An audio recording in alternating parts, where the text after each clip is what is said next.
Hello friends, welcome to Concept in Chemistry. Today we are going to start part 10 General Organic Chemistry. आज का topic है today's topic is hyperconjugation.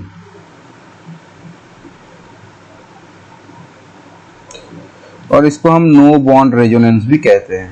No bond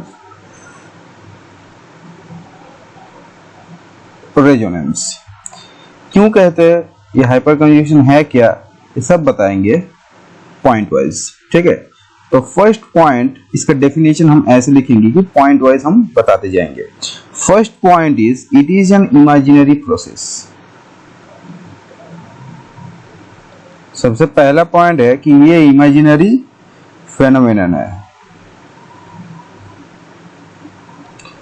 point two, it involves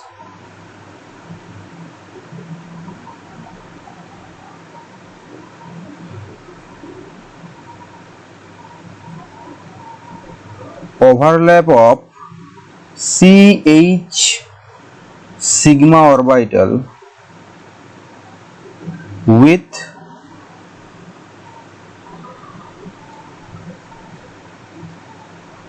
p orbital of CC double bond.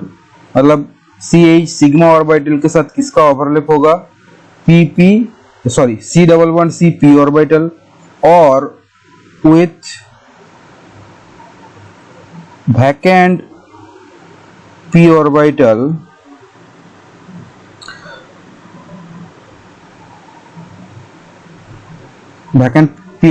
किसका रहता है, of carbocation. vacant p orbital of carbocation और with half filled p orbital of free radical. मतलब यहाँ पर क्या हो रहा है कि CH जो सिग्मा बॉन्ड है वो सिग्मा इलेक्ट्रॉन्स ओवरलैप किसके साथ होगा, वो सिग्मा ऑर्बिटल किसके साथ ओवरलैप होगा. ये हो सकता है C डबल बॉन्ड C के p ऑर्बिटल्स के साथ, p ऑर्बिटल के साथ, और C डबल बॉन्ड C की जगह मान लो एक कार्बोकैटायन है, एक कार्बन नहीं है, एक कार्बोकैटायन है, तो वहां पर वैकेंट p ऑर्बिटल है, उसके साथ भी ओवरलैप होगा. और ऐसा भी हो सकता है कार्बोकैटायन की जगह फ्री रेडिकल है, मतलब हाफ फिल्ड p ऑर्बिटल है, उसके साथ भी ओवरलैप हो सकता है.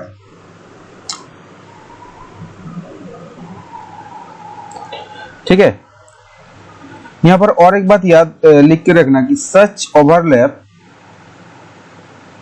Leeds to conjugation. Because of this kind of overlap conjugation होता है वहां पर. ठीक है, पॉइंट नंबर 3 इज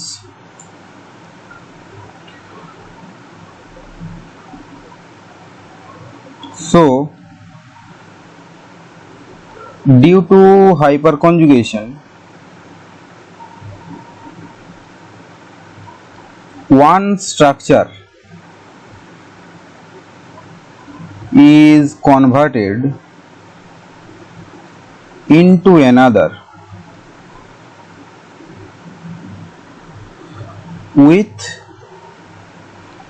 delocalization कह सकते हो, और redistribution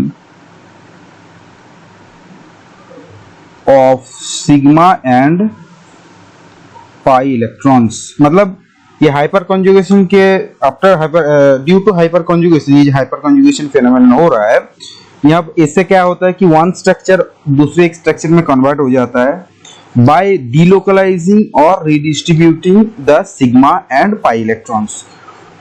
रिडिस्ट्रीब्यूशन हो जाता है. Fourth point is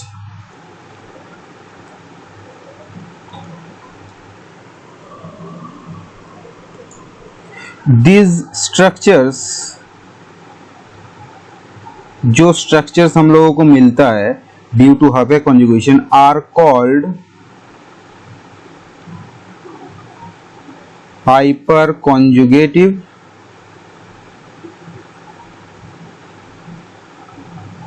structures. And the fifth point is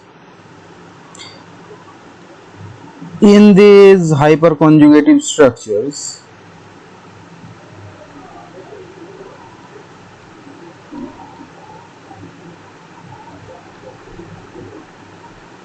there are no bond between carbon and hydrogen. That is why it is also called no bond resonance. ठीक है, तो यहाँ पर जो अभी ये उतना क्लियर नहीं होगा जो 5 पॉइंट मैंने कहा। अब ये 5 पॉइंट फिर से रिव्यू करूंगा एग्जाम्पल लेके, ठीक है, तब क्लियर हो जाएगा। तो यहाँ पर 5th पॉइंट क्या था कि जो हाइपर कॉन्जुगेटिव स्ट्रक्चर्स हम लोगों को मिल रहा है, उस हाइपर कॉन्जुगेटिव स्ट्रक्चर्स में हम लोगों को ये देखने को मिलेगा कि there is no bond between carbon and hydrogen.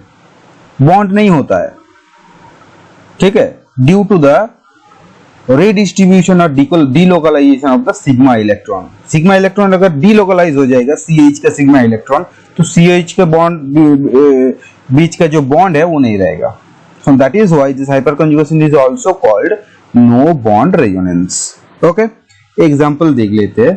तो एग्जांपल देखने के लिए फिर से मैं पॉइंट नंबर 2 में जाऊंगा कि यहाँ पर ओवरलैप और डिलोकलाइजेशन किसके साथ कहा गया कि CH सिग्मा ऑर्बिटल के साथ क्या क्या हो सकता है। p orbital of C double bond C, vacant p orbital of carbocation हो सकता है, और हाफ फील्ड p ऑर्बिटल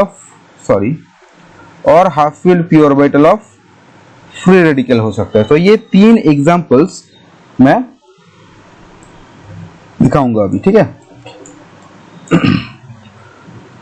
सो एग्जांपल्स नंबर 1, मान लो ऐसा एक मॉलिक्यूल है CH2H, CH double bond CH2। देखो यहाँ पर गौर से कि ये CH सिग्मा ऑर्बिटल है और सिग्मा बॉन्ड है, और ये C डबल बॉन्ड C है। मतलब यहाँ पर C के ऊपर ये डबल बॉन्ड कैसे फॉर्म होता है।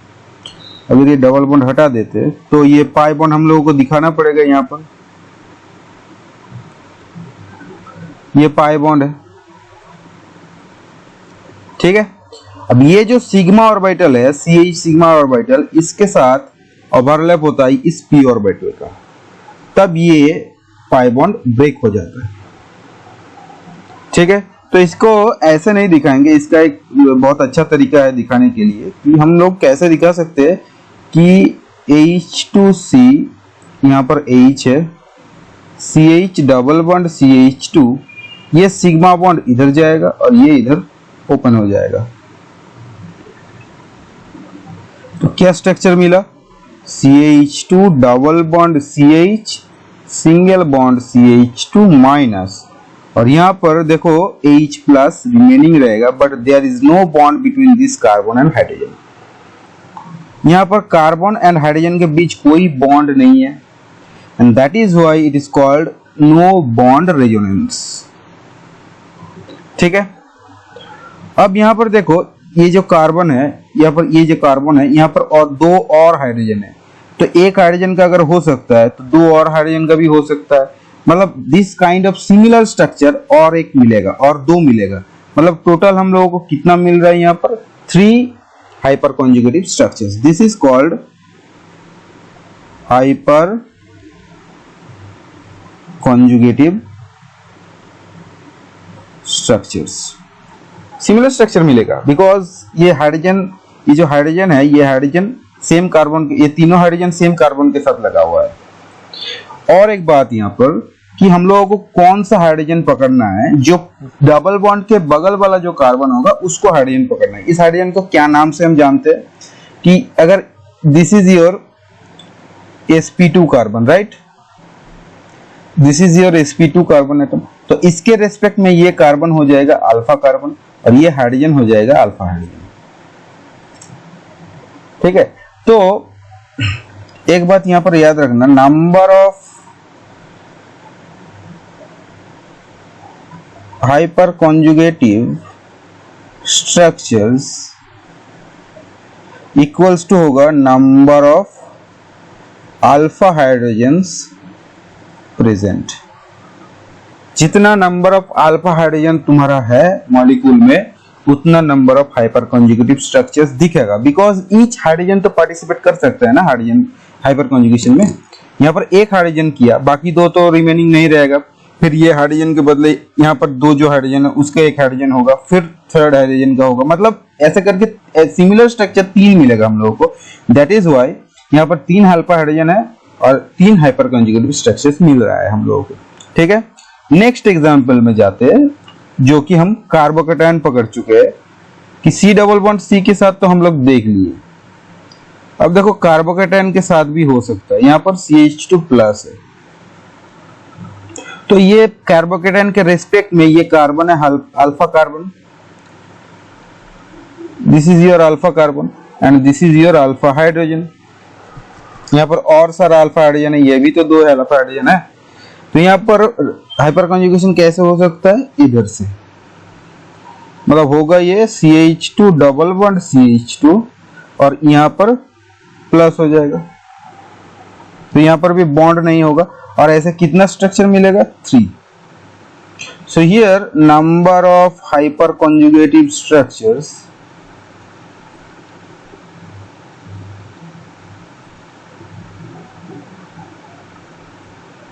कितना होगा, यहाँ पर भी 3 आएगा, बिकॉज 3 अल्फा हाइड्रोजन है। ठीक है, और यहाँ पर गौर से ध्यान दो कि यहाँ पर देखो रीडिस्ट्रीब्यूशन और delocalisation of the sigma electron, यहाँ पर जो CH बॉन्ड का जो सिग्मा इलेक्ट्रॉन है उसका भी रीडिस्ट्रीब्यूशन हो रहा है, वो सिग्मा पाई हो जा रहा है इधर, और यहाँ पर जो p ऑर्बिटल खाली था वो फिलअप हो रहा है, मतलब वो पाई बॉन्डिंग कर रहा है। ठीक है, प्रीवियस एग्जांपल में भी देखो यहाँ पर सिग्मा इलेक्ट्रॉन या CH का जो सिग्मा इलेक्ट्रॉन है और यहाँ पर C डबल बॉन्ड C का जो पाई इलेक्ट्रॉन है, ये सिग्मा इलेक्ट्रॉन भी डिलोकलाइज हो रहा है, नेक्स्ट बॉन्ड में जा रहा है, और ये पाई इलेक्ट्रॉन भी नेक्स्ट कार्बन में शिफ्ट हो रहा है, मतलब सिग्मा एंड पाई का डिलोकलाइजेशन हो रहा है। तो ये भी पॉइंट में मैंने मेंशन किया है। ठीक है, तो ये हो गया second example. Third example is radical लेना है हम लोगों को, CH2 डॉट मतलब सिंगल इलेक्ट्रॉन है, यहाँ पर जो p ऑर्बिटल है वो सिंगल इलेक्ट्रॉन कंटेन करता है, तो यहाँ पर भी ऐसा हो सकता है, बट ये हाइड्रोजन ये CH जो सिग्मा इलेक्ट्रॉन एक ही जाएगा, डिलोकलाइजेशन में एक इलेक्ट्रॉन पार्टिसिपेट करेगा, एक हाइड्रोजन में रिटेन रहेगा। ठीक है, हाइड्रोजन में रिटेन करेगा ये, तो ये डबल बॉन्ड हो गया CH2 और यहाँ पर हाइड्रोजन के ऊपर एक रिटेन करेगा H डॉट, H प्लस तो नहीं होगा, एक इलेक्ट्रॉन गया है, बिकॉज यहाँ पर एक इलेक्ट्रॉन ऑलरेडी पहले से प्रेजेंट है। तो यहाँ पर देखो 3 अल्फा हाइड्रोजन है, यहाँ पर 1 है, यहाँ पर 2 है, तो टोटल 3 हो गया। ठीक है, तो यहाँ पर दिस काइंड ऑफ स्ट्रक्चर हम लोग हाइपर कॉन्जुगेटिव स्ट्रक्चर कितना मिलेगा, 3। So number of hyper conjugative structure यहाँ पर भी 3 मिला है।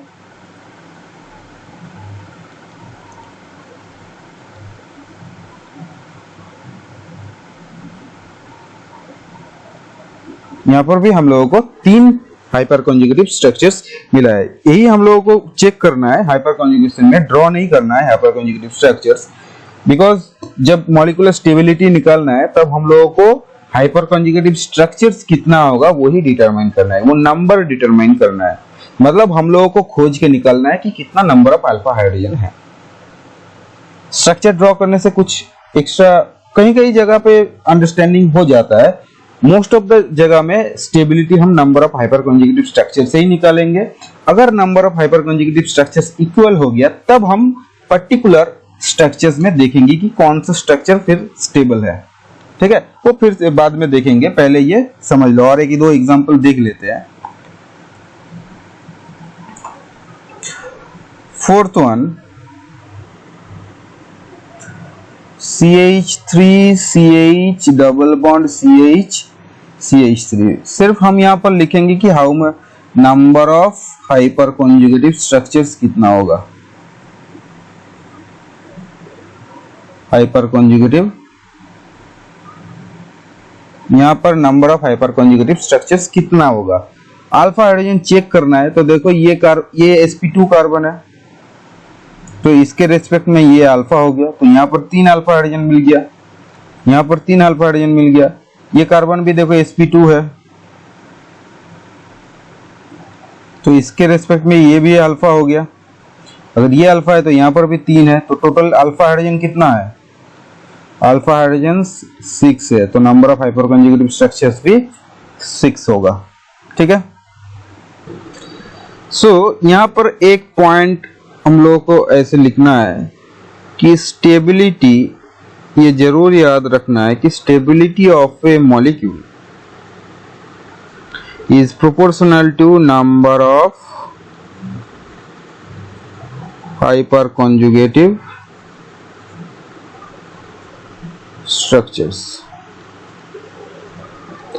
क्वेश्चन देख लेते हैं एक दो, तो ये और भी क्लियर हो जाएगा। ठीक है।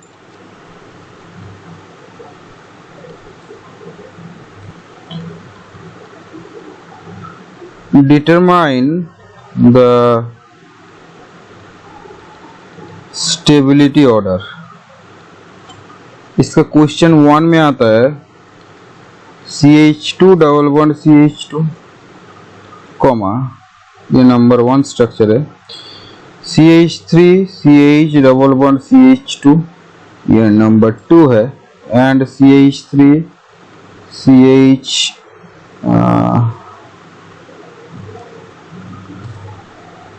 कॉमा दे दो, डबल बॉन्ड CH CH3 ये 3 हो गया, CH3 C CH3 double bond CH CH3 ये 4 है, and CH3C CH3 double bond C CH3 CH3, this is your 5th compound. तो यहाँ पर स्टेबिलिटी ऑर्डर निकालना है। कैसे निकालोगे? इजी है। यहाँ पर अल्फा हाइड्रोजन कितना है? 0 है, because this is your sp2, this 2 carbon, इसके बगल में कोई कार्बन ही नहीं है, अल्फा कार्बन ही नहीं है, तो अल्फा हाइड्रोजन कहाँ से मिलेगा? यहाँ पर अल्फा हाइड्रोजन कितना है? 3 है। ये देखो, ये अल्फा हाइड्रोजन है, ये अल्फा कार्बन है, इसके कॉरस्पॉन्डिंग 3 अल्फा हाइड्रोजन है, because this is your sp2 carbon. यहाँ पर भी sp2 से ये भी अल्फा, ये भी अल्फा, यहाँ पर अल्फा हाइड्रोजन कितना हो गया? टोटल 6 अल्फा हाइड्रोजन निकाल लो, आंसर मिल जाएगा। यहाँ पर देखो, ये sp2 है, ये sp2 है, सो ये अल्फा, ये भी अल्फा, ये भी अल्फा, तो 3 अल्फा कार्बन है। हम लोगों को पता है अल्फा कार्बन किसको कहते हैं कि जो कार्बन हमने पकड़ा है यहाँ पर sp2, उसके रेस्पेक्ट में बगल वाला कार्बन को अल्फा कहते हैं। तो यहाँ पर दो अल्फा कार्बन है, यहाँ पर 1 अल्फा कार्बन है। So here number of alpha hydrogen is 9, और यहाँ पर नंबर ऑफ अल्फा हाइड्रोजन कितना होगा कि ये sp2 carbon sp2, so this is alpha alpha alpha alpha, so total number of alpha hydrogen is 12। तो हम लोगों को पता है कि अल्फा हाइड्रोजन जितना ज्यादा होगा, number of hyper conjugative structures भी उतना ज्यादा होगा। सो स्टेबिलिटी ऑर्डर, सबसे ज्यादा 5, फिर 4, फिर 3, फिर 2, फिर 1। Okay, moving on to the next question, question number 2। यहां पर भी स्टेबिलिटी निकालना है कि CH3 whole 3 C dot CH3 CH2 dot CH3 whole 2 CH dot, ये 3। तो यहां पर स्टेबिलिटी निकालने के लिए मॉलिक्यूल को थोड़ा खुल के लिखना होगा कि CH3 C CH3 CH3, यहाँ पर डॉट है, ये तो खुला लिखा ही है, इसको लिखना है CH3 CH dot CH3। Now we have to determine the number of alpha hydrogens. So this is the radical, और उसके बगल वाला कार्बन अल्फा होगा। So here number of alpha hydrogen is 9, ये अल्फा कार्बन है, यहाँ पर number of alpha hydrogen is 3, and ये अल्फा का रेडिकल है, so this is alpha, this is alpha, so here number of alpha hydrogen is 6। So stability order will be, सबसे ज्यादा 1 का होगा, फिर 3, फिर 2। Okay,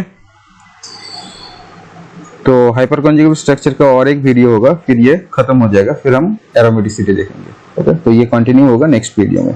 thank you.